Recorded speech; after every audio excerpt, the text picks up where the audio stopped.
Welcome to our channel. Today, we bring you news that weighs heavy on the heart. Some truly remarkable people have recently left this world. In this video, we will share their stories, their legacy, their final chapters. As a sign of remembrance and in support of their memory, please subscribe, leave a like, and share your thoughts in the comments. Your simple action can help others hear their stories and keep their memory alive. We won't delay any longer. Let's begin this tribute to those we've lost. In April in Cambridge, Massachusetts, the world said farewell to Nathaniel Lewis Mercer, a towering figure in the world of political journalism, civic ethics, and constitutional education. For more than 5 decades, Nathaniel guided the American public through the turbulent waters of truth, misinformation, and democracy's fragile mechanics. More than just a writer, he was a mentor, a moral compass, and a living reminder that integrity and intellect still mattered in the public square. Nathaniel was born in Harrisburg, Pennsylvania, in the fall of 1949. His father, Leonard Mercer, was a postal worker and union organizer.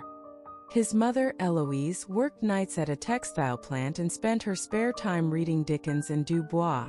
Their home was modest, 2 rooms, 1 bookshelf, and endless debates over dinner. Nathaniel was the youngest of 5 siblings, and the only one to graduate from college. But even at age 10, he had a pencil tucked behind his ear and a notebook full of quotes from Walter Cronkite. He studied journalism at Columbia University, where he graduated summa cum laude in 1971. His mentor, Professor Elise Carr, told him early on, "The truth doesn't shout, it whispers. Your job is to make people lean in." That lesson shaped everything he did. In 1975, Nathaniel joined the Philadelphia Inquirer as a political correspondent. He quickly gained attention for his coverage of the post-Watergate congressional reforms and his refusal to trade accuracy for access. He once turned down an exclusive interview with a senator rather than agree to pre-written questions. That act of defiance, though it nearly cost him his job, earned him lifelong respect from peers and adversaries alike. In the 80s, he became senior editor at The Atlantic, where he launched a groundbreaking series titled Democracy on Trial, a multi-year investigation into voting suppression, campaign finance loopholes, and media bias. His essays, blending rigorous investigation with quiet, moral urgency, became must-reads for lawmakers, judges, and educators across the country. In 1998, he won the Pulitzer Prize for commentary for his editorial series The Myth of the Neutral Voter, which dissected how redistricting and misinformation eroded the American electorate's faith in their own power. In his acceptance speech, he said simply, "I didn't write these pieces to win awards. I wrote them so my niece wouldn't grow up thinking apathy was normal." In 2010, the United States Congress awarded him the Congressional Gold Medal for unyielding dedication to public truth, and for inspiring a generation to re-engage with democracy, not as a spectacle, but a responsibility. But Nathaniel's journey was far from linear. In 2001, after publicly criticizing both political parties for exploiting the trauma of 9/11 for partisan gain, he was dropped from 2 national talk shows and accused of being unpatriotic. His inbox overflowed with hate mail. He disappeared from television for nearly 5 years, choosing instead to teach. "Silence can be a sanctuary," he wrote during that period, "but also a strategy." He taught constitutional literacy courses for returning citizens at a halfway house in Newark, ran a newsletter from his kitchen table called The Unspun Ledger, and mentored more than 100 young journalists, not just in how to write but how to listen. His personal life was quiet, anchored in gentle rituals. He married painter and art historian Lily Chun in 1986, a partnership built on mutual curiosity and quiet reverence. Together, they raised 1 daughter, Isabel, a civil rights attorney who often cited her father as the reason she believed in systemic reform.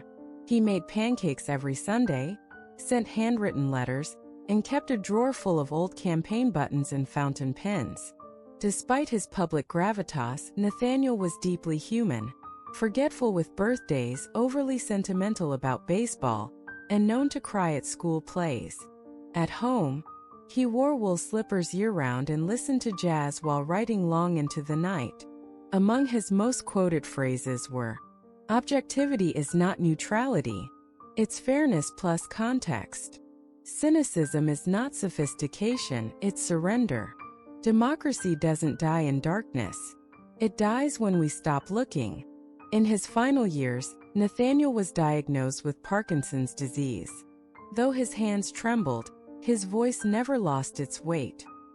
He gave his last public address at a community college graduation in Scranton, where he told students, "Your vote is your voice, and your silence is someone else's script." He passed away peacefully, seated in his favorite armchair, reading a book of James Baldwin essays. Outside, the spring rain fell softly, echoing the steadiness with which he had lived. Nathaniel Lewis Mercer left behind not just memories, but an entire era embodied in his writings, ideas, and students. In April in Oakland, California, the world bid farewell to Rebecca Elaine Porter, a pioneering American civil rights attorney, legal scholar, and architect of several landmark decisions that reshaped equality law in the United States. For over 40 years, her voice rang not from podiums or protest lines, but from courtrooms and law libraries, crafting the arguments that empowered generations to claim their dignity under the law. Rebecca was born in Tulsa, Oklahoma, in the spring of 1951. Her father, Isaiah Porter, was a Baptist pastor with a strong social gospel ethos. Her mother, Viola, worked as a seamstress and ran a reading circle for Black girls in their church basement. Their home was filled with scripture, Nina Simone on vinyl, and endless community organizing. By the time Rebecca was 12, she had memorized parts of the Bill of Rights and was writing her own declarations of fairness in a marble notebook.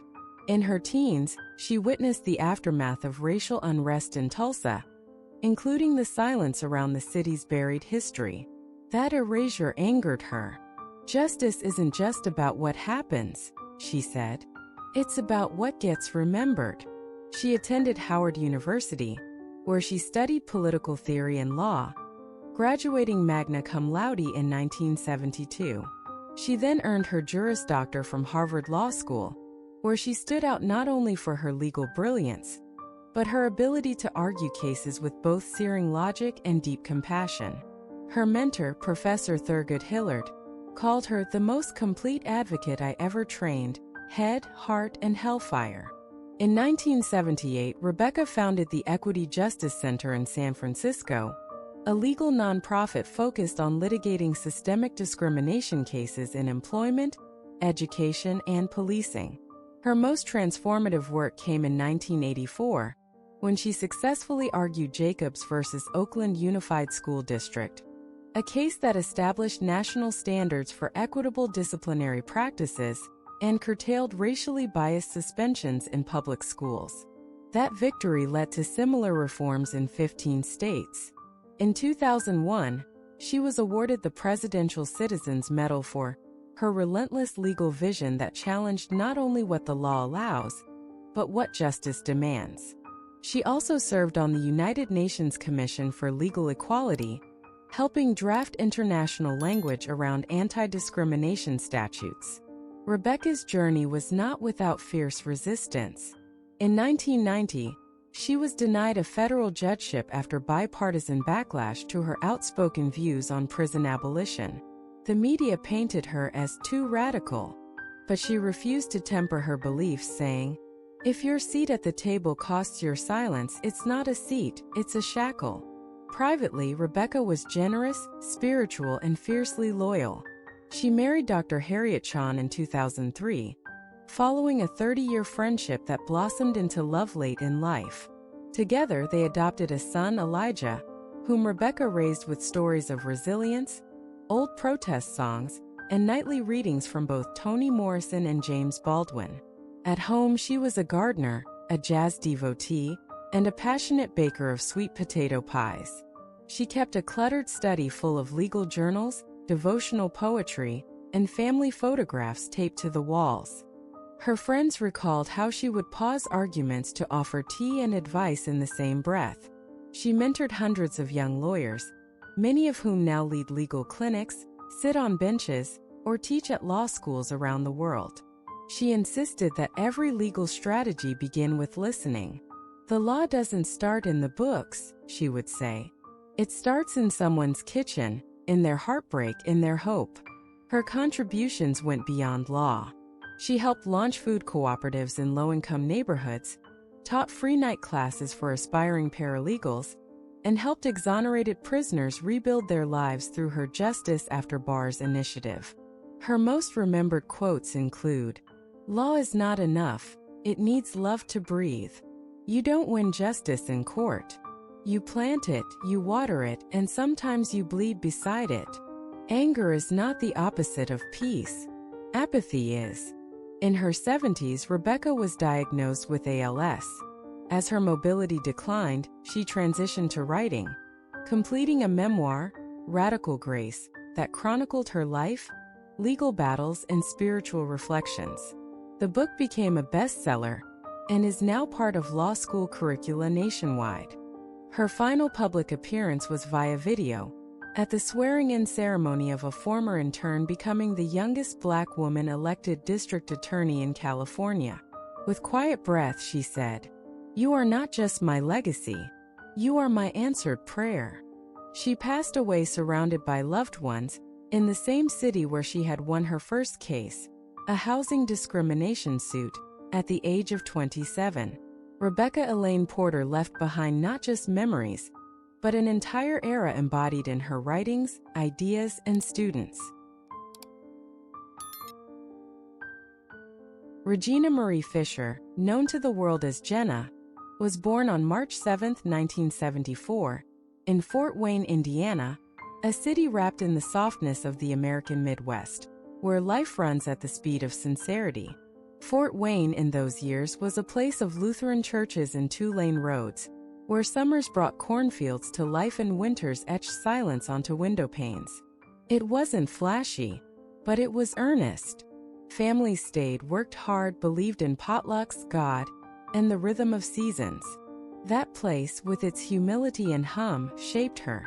She was the firstborn to Ann Miller and James E. Fisher, and a history teacher, was sharp and composed, a woman of principles and pressed blouses, who saw education not just as instruction but as an invitation to engage with the world. Her classroom was always warm with thought. James was an engineer, logical, precise, quietly affectionate. He worked with his hands and taught his daughter to pay attention to how things worked. Not just machines but people. They were modest, grounded, and deeply attentive to their children's worlds. Jenna had one sister, Emily, and the two were close in that deeply bonded, half-rivalrous way that only sisters can be. Part secret club, part reflection, part foil. Their household had rhythm. Family dinners, school night routines, quiet holidays with homemade ornaments, and a firm insistence on kindness. Ann would read to them at night, and James would tinker in the garage, fixing things others had given up on. As a child, Jenna was soft-spoken but playful, a girl of wide, thoughtful eyes and a curious heart. She wasn't loud. She didn't demand space. But when given a stage, even a cardboard one built in the basement, she transformed. Her parents first noticed it during a church play. She was maybe 6 or 7. The moment she stepped into the light, a new voice emerged, fuller, bolder, certain. It wasn't just that she knew her lines, Ann would later say. It was that she meant them.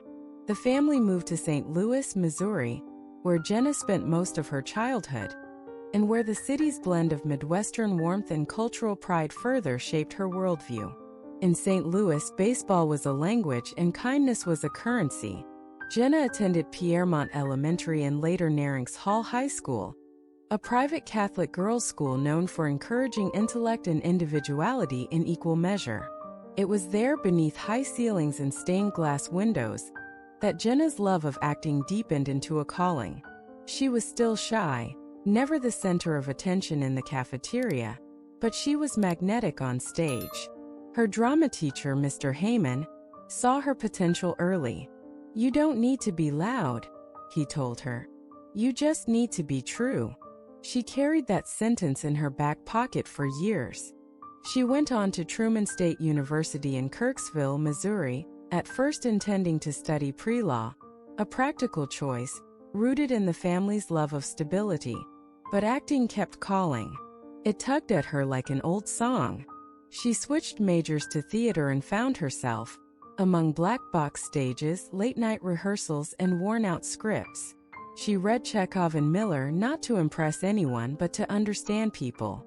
She studied character the way some study maps, always searching for the unspoken roads. After graduation, she moved to Los Angeles, not with bravado but with resolve. She arrived with a suitcase, a few headshots, and the quiet courage of someone who had never been told she couldn't. The early years were hard. She waited tables. She answered phones at a car dealership. She took classes with casting directors who often forgot her name. But she never stopped trying. She filmed a series of experimental short films. She auditioned endlessly. She smiled through rejection, cried privately, then auditioned again. Her first break was small, a one-liner on Spin City, but it felt like winning the lottery. A door, even if cracked open. More roles followed. Background parts, indie films, the kind of work that doesn't make headlines but builds muscle. Through it all, she journaled. She questioned herself. She considered quitting. Then in 2005, she was cast as Pam Beesly in The Office. It almost didn't happen. She had to audition twice. The first time she tried too hard. The second she sat still. She said the line simply, and they gave her the job. Pam was a revelation. A woman who said little but felt everything. Jenna poured herself into the role, not as an actress playing a part, but as a human revealing another. Her stillness became iconic. The way she looked at Jim, the way she smiled even when it hurt. She turned silence into thunder. And in doing so, she gave a voice to every woman who had been overlooked, underestimated, or half-heard. Fans wrote her letters about marriages saved, jobs endured, hopes rekindled, all because of a fictional secretary who quietly refused to settle. The fame surprised Jenna. She never saw herself as a star. "I'm just doing my job," she said once. And that job is telling the truth. She married director James Gunn early in her career, but the marriage ended after 7 years, amicably, respectfully. It was painful. She didn't speak of it often, but it changed her, made her more self-aware, more cautious. She remarried in 2010 to screenwriter Lee Kirk, and together they built a quiet life, 2 children, school drop-offs, long walks, the kind of love that doesn't require constant retelling. Off-screen, Jenna became a champion of authenticity. She wrote a memoir, The Actor's Life, offering wisdom to young performers not about fame, but about resilience, about how to keep showing up, even when the phone doesn't ring. She taught workshops, spoke at colleges, answered emails from struggling actors with more grace than anyone expected. There were setbacks, roles she lost, parts that didn't come, times she wondered if Pam had typecast her forever. But she pivoted. She did voice work, indie films, theater. She grew into herself. She didn't fight for the spotlight. She let it find her when it was ready. In her later years, Jenna retreated somewhat from Hollywood. She wrote more. She painted. She raised her children with the same grounding values she'd grown up with: honesty, kindness, effort over outcome. She often said, "The thing I'm proudest of isn't Pam. It's being the kind of mom my kids feel safe with." She passed in her sleep, in a sunlit room filled with books and quiet. A life gently, fully lived. And the world paused. People remembered not just Pam but Jenna, the way she could say more with a glance than most could with a speech. The way she made the ordinary feel holy. The way she never shouted but always spoke. In reruns, Pam still smiles, still looks at the camera with that flicker of knowing. And somewhere in that gaze is all of Jenna, the girl from Missouri, the actress who never gave up, the woman who made quiet strength feel like the loudest kind of truth. And we listened, and we loved her for it.